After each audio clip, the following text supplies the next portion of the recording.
Кажется, вроде не так уж и много, но на самом деле вот эта вся жижа превращается в огромное количество кубических метров, которые нужно выносить и убирать.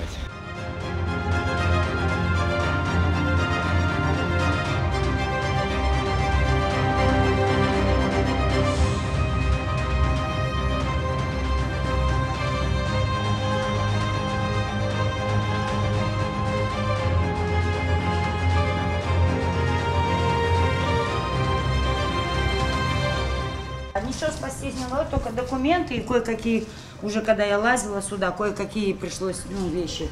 А так все осталось здесь. Ну вот уровень воды, чтобы вы понимали. Это уже стало, а было вот.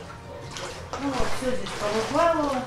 3 комнаты полностью. Холодильник упал. Мгновенно, каждые 20-15 минут шел сильный поток. Я успевала отсюда выскочить и выбежать.